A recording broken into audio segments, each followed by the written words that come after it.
दिवाली, जिसे दीपावली भी कहा जाता है, मुख्य रूप से भारत का एक प्रमुख त्योहार है, लेकिन इसे दुनिया के कई अन्य देशों में भी धूमधाम से मनाया जाता है।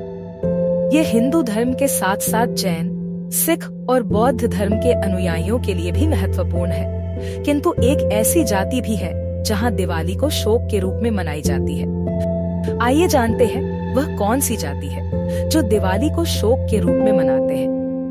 थारू जाति एक ऐसी जाति है जो दिवाली को शोक के रूप में मानते हैं। आइए के बारे में जानते हैं। थारू समाज में दिवाली को शोक के रूप में मनाने की परंपरा एक अनोखी और ऐतिहासिक परंपरा है, जो उनकी सांस्कृतिक और धार्मिक मान्यताओं से जुड़ी हुई है।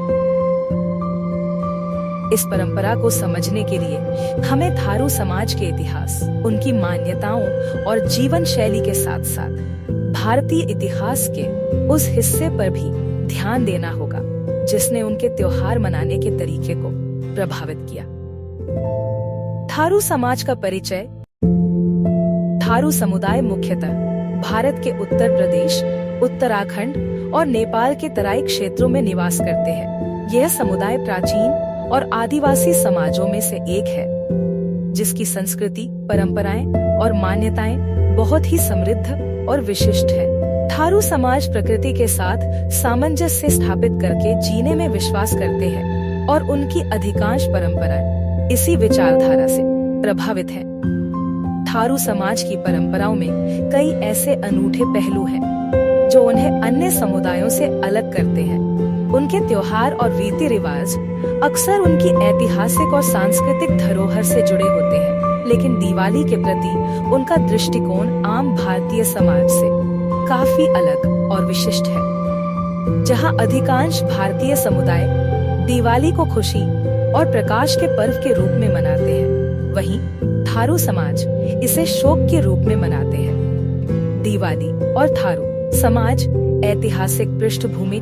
थारू समाज में दिवाली को शोक के रूप में मनाने की परंपरा का संबंध एक प्राचीन कथा और ऐतिहासिक घटनाओं से जोड़ा जाता है। ऐसा माना जाता है कि जब अयोध्या के राजा श्री रामचंद्र जी 14 वर्षों के वनवास के बाद अपनी राजधानी लौटे थे, तब अयोध्या वासियों ने खुशी में दिए जलाकर उनका स्वागत किए थे। इस घटना के आधार पर भारत के अधिकांश हिस्सों में दिवाली को खुशियों और रोशनी के त्योहार के रूप में मनाया जाता है, लेकिन थारू समाज की कथा इस घटना से अलग है। उनकी मान्यता है कि दिवाली के दिन उनके पूर्वजों को बड़े पैमाने पर संघर्ष और हिंसा का सामना करना पड़ा था। थारू समाज की लोक कथाओं के अनुसार उनके पूर्वजों ने किसी युद्ध या संघर्ष के दौरान अपनी भूमि, संपत्ति और स्वतंत्रता को खो दिया थे। ये घटना दिवाली के दिन ही हुई थी। इस दिन को वे अपने पूर्वजों के बलिदान के रूप में याद करते हैं। उनका मानना है कि उनके पूर्वजों की रक्षा के लिए कोई सहायता नहीं मिली और उनके समुदाय को बड़े पैमाने पर नुकसान उठाना पड़ा। इस तरह दिवाली का दिन थारू समाज के लिए खुशी का दिन नहीं, बल्कि दुख और आत्मचिंतन का दिन बन गया।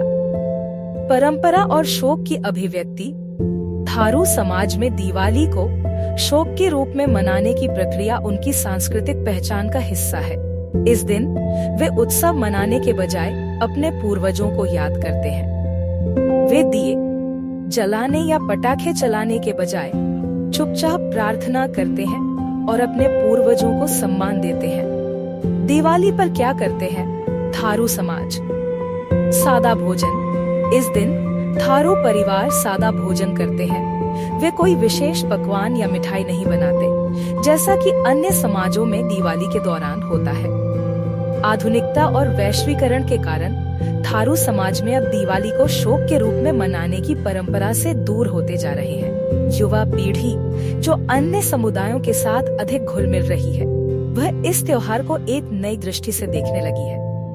लेकिन पारंपरिक थारू परिवार अब भी इस परंपरा को बनाए हुए हैं और इसे अपनी सांस्कृतिक पहचान के रूप में देखते हैं। थारू समाज के दिवाली मनाने की परंपरा का महत्व। थारू समाज में दिवाली को शोक के रूप में मनाने की परंपरा उनके सामूहिक इतिहास और सांस्कृतिक स्मृति का हिस्सा है। यह परंपरा उन्हें उनके पूर्वजों के बलिदान की याद दिलाती है और यह भी सिखाती है कि दुख और संघर्ष के समय में भी अपने मूल्यों और परंपराओं को बनाए रखना कितना महत्वपूर्ण है। इस परंपरा का एक और महत्वपूर्ण पहलू यह है कि यह हमें यह समझने का अवसर देती है कि हर समुदाय का इतिहास और उसके अनुभव अलग अलग होते हैं। दिवाली को शोक के रूप में मनाना उनके लिए एक ऐसा तरीका है जिससे वे अपने इतिहास को जीवित रखते हैं और अगली पीढ़ी को इसके महत्व के बारे में बताते हैं। थारू समाज में दिवाली को शोक के रूप में मनाने की परंपरा उनकी सांस्कृतिक और ऐतिहासिक धरोहर का महत्वपूर्ण हिस्सा है। यह परंपरा हमें यह सिखाती है कि त्योहार केवल खुशियां मनाने का अवसर नहीं होते, बल्कि वे हमारे अतीत की यादों, बलिदानों और संघर्षों को भी सम्मान देने का एक माध्यम हो सकते हैं। थारू समाज की यह परंपरा न केवल उनकी पहचान को बनाए रखती है, बल्कि भारतीय संस्कृति की विविधता को भी दर्शाती है। इस परंपरा के माध्यम से थारू समाज ने अपने पूर्वजों के बलिदान को जीवित रखा है और यह सुनिश्चित किया है कि उनकी आने वाली पीढ़ियां भी इस इतिहास को समझें और उससे प्रेरणा लें। इस चैनल को लाइक और सब्सक्राइब जरूर करें, जिससे इस तरह की जानकारी आप तक पहुंचती रहे।